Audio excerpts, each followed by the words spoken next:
Okay. Exodus, chapter 17. Let's go. The whole Israelite community set out from the desert of Sin, traveling from place to place as the Lord commanded. They camped at Rephidim, but there is no water for the people to drink. So they quarreled with Moses and said, "Give us water to drink." Moses replied, "Why do you quarrel with me? Why do you put the Lord to the test?" But the people were thirsty for water there, and they grumbled against Moses. They said, "Why did you bring us out of Egypt to make us and our children and our livestock die of thirst?"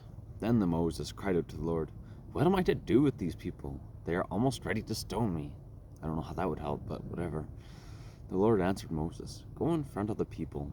Take with you some of the elders of Israel, and take in your hand a staff which you struck the Nile, and go.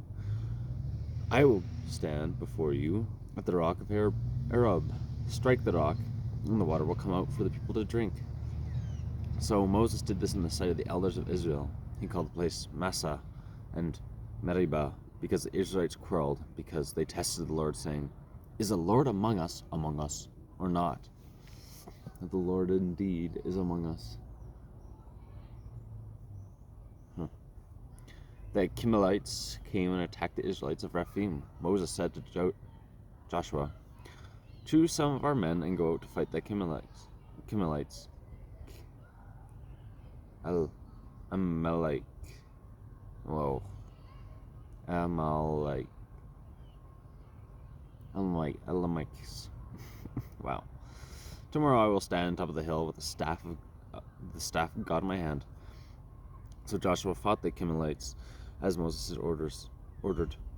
Moses, Aaron, and Hur went on top of the hill. As long as Moses held up his hands, the Israelites were winning, but whenever he lowered his hands, the Kimelites were winning. When Moses' hands grew tired, they took a stone and put it under him, and he sat on it. Aaron and Hur held his hands up on one side and the other, so that his hands remained steady until sunset. So Joshua overcame the Kimelite army with the sword. Then the Lord said to Moses, "Write on the scroll as something to be remembered, and make sure that Joshua hears it, because I will completely blot it out, the name of Amalek, and from under heaven." Moses built an altar and called it, "The Lord is my banner." He said, "Because my hands were lifted up against the throne of the Lord will be at war against the Amalekites for generation to generation." Now Jethro, the priest of Midian and the father-in-law of Moses, heard everything the Lord had done for Moses, for his people Israel, and how the Lord had brought Israel out of Egypt. After Moses had sent away his wife, Zipporah, his father-in-law Jethro received her and her 2 sons. One son was named Gershom, for Moses said, "I have become a foreigner in a foreign land." And the other was named Eleazar, for he said, "My father's God was my helper. He saved me from the sword of Pharaoh." Jethro, Moses' father-in-law, together with Moses' son and wife, came to him in the wilderness, where he was camped near the mountain of God. Jethro had sent word to him, "I, your father-in-law, Jethro, am coming to you with my wife and her 2 sons." So Moses went out to meet his father-in-law and bowed down and kissed him. They greeted each other before they went and met into the tent. Moses said to his father-in-law about everything the Lord had done to Pharaoh and the Egyptians in Israel, for Israel's sake, and about the hardships they had met along the way, and how the Lord had saved them. Jethro was delighted to hear about all the good things the Lord had done for Israel, and rescued them in the hands of the Egyptians. He said, "Praise be to the Lord, who rescued you from the hand of the Egyptians, and from Pharaoh, who rescued the people from the land of the Egyptians. Now I know that the Lord is greater than all the other gods, for he did this to those who had treated Israel arrogantly." Then Jethro, Moses' father-in-law, I don't know why they keep on repeating father-in-law, so interesting, must be a literary device. Anyways, then Jethro, Moses' father-in-law, burnt an offering and sacrifices to God. And Aaron came with all the elders of Israel to eat the meal with Moses' father-in-law in the presence of God. The next day Moses sat in his seat to serve as judge for the people, and they stood around him in the morning till evening. When his father-in-law saw that Moses was doing for all the people, he said, What is it you are doing for the people? Why do you alone sit as judge, while all these people stand around you from morning till evening?" Moses answered him, "Because the people come to me to seek God's will. Whenever they have a dispute, it is brought to me, and then I decide between the parties to inform them of God's decrees and instructions." Moses' fathers-in-law replied, "What you are doing is not good. You and these people who come to you will only wear yourselves out. The work is too heavy for you. You cannot handle it alone. Listen now to me, and I will give you some advice, and may God be with you. You must be the people's representatives before God and bring their disputes to him. Teach them his decrees and instructions. Show them the way to live and how they are to behave. But select capable men from among the people, men who fear God, trustworthy men who hate dishonest gain, and appoint them as officials over thousands, hundreds, fifties, and tens. Have them serve as judges for the people at all times. But have them bring every difficult case to you. The simple cases they can decide for themselves. That will make your load lighter, because they will share it with you. If you do this, and God so commands, you will be able to stand the strain with all these people, and all these people will go home satisfied." Moses listened to his father-in-law and did everything he said. He made those capable men from all of Israel, made them leaders of the people's officials over thousands, hundreds, and fifties. They served as judges for the peoples of all times. The difficult cases they brought to Moses, but the simple ones they decided for themselves. Then Moses sent his father-in-law on his way, and Jethro returned to his own country. 19. On the first day of the third month after the Israelites left Egypt, on that very day they came to the desert Sinai. After they set out to Rephidim, they entered the desert Sinai, and Israel camped in the desert in front of the mountain. Then Moses went up to God, and the Lord called him to the mountain and said, "This is what you have to say to the descendants of Jacob, and what you are to tell the people of Israel. You yourselves have seen what I did to the Egyptians, and how I carried you on eagle's wings and brought you out myself. Now, if you obey me fully and keep my covenant, then out of all nations you will be my treasured possession. Although the whole earth is mine, you will be my kingdom of priests and a holy nation. These are my words you are to speak to the Israelites." So Moses went back and summoned the elders and the people and set before them all the words of the Lord commanded him to speak. The people all responded together, "We will do everything the Lord has said." So Moses brought the answer back to the Lord. The Lord said to Moses, "I am going to come to you in a dense cloud so that the people will hear me speaking to you and will always put their trust in you." Then Moses said to the Lord what the people had said. And the Lord said to Moses, "Go, and the people consecrate them today and tomorrow.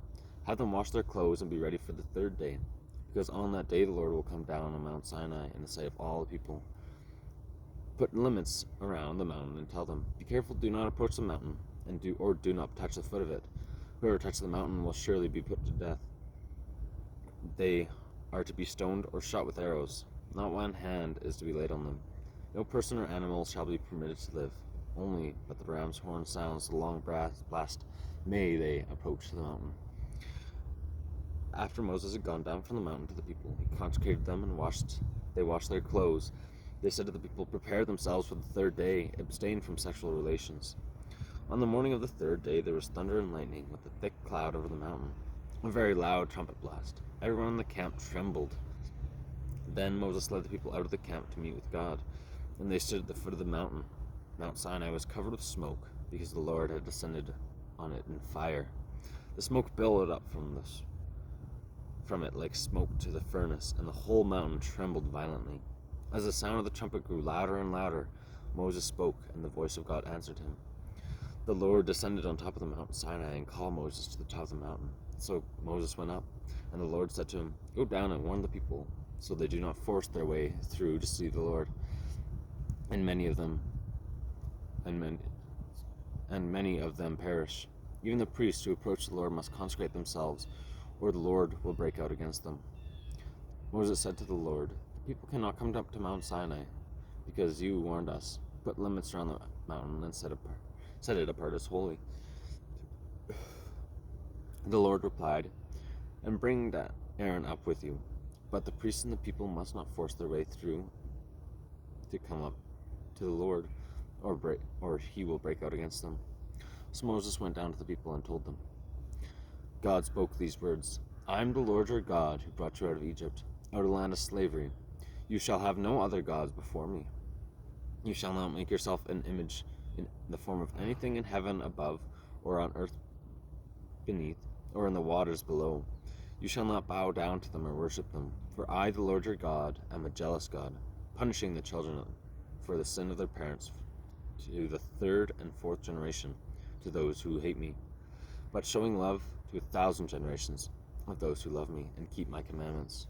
You shall not misuse the name of the Lord your God, for the Lord will hold anyone guiltless who misuses his name. Remember the Sabbath day, keep it holy. 6 days you shall labor and do all the work, but on the seventh day is the Sabbath to the Lord your God.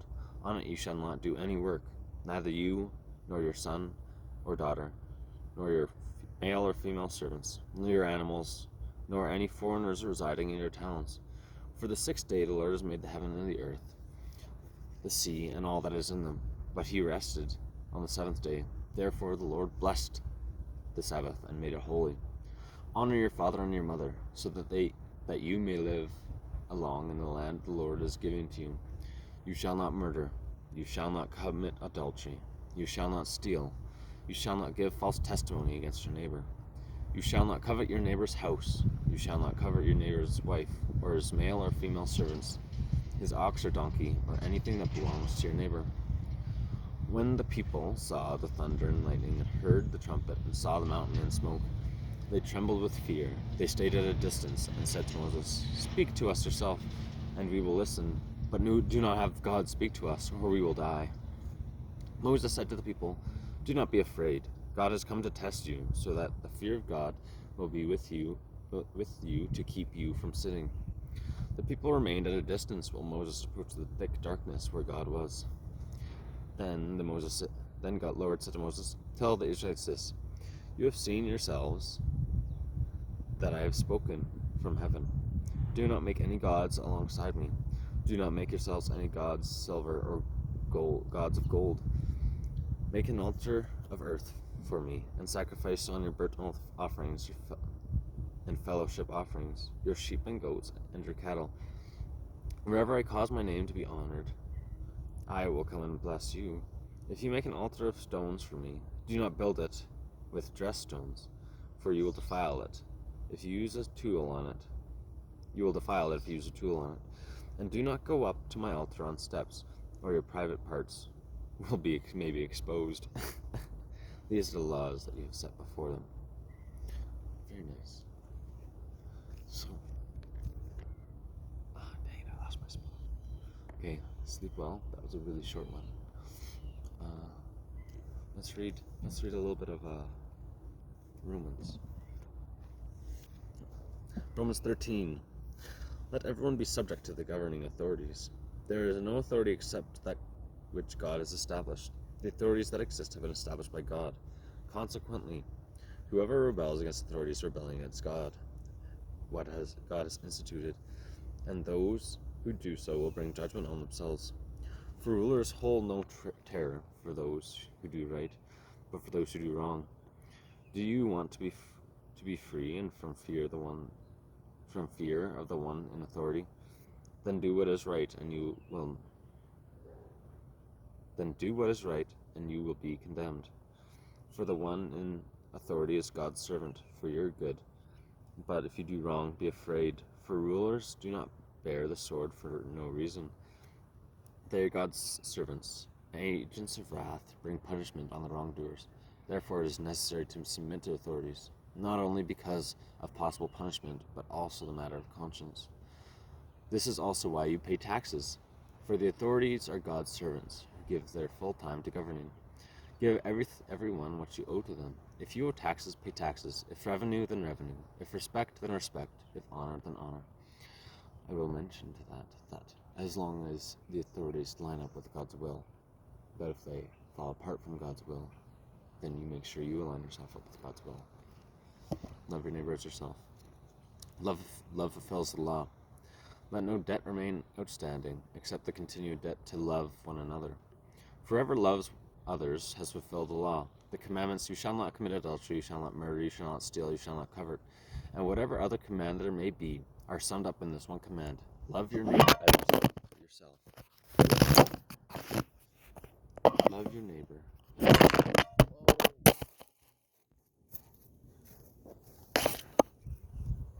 Oh, just you love your neighbor as yourself. Oh.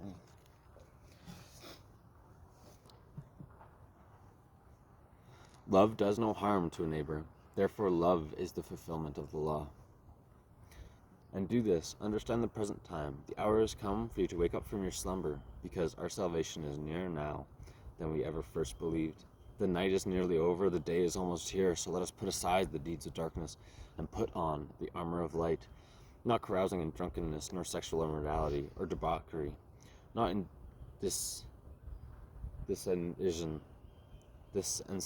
dissension and jealousy. Rather, clothe yourself with the Lord Jesus Christ, and do not think on how to gratify the desires of the flesh.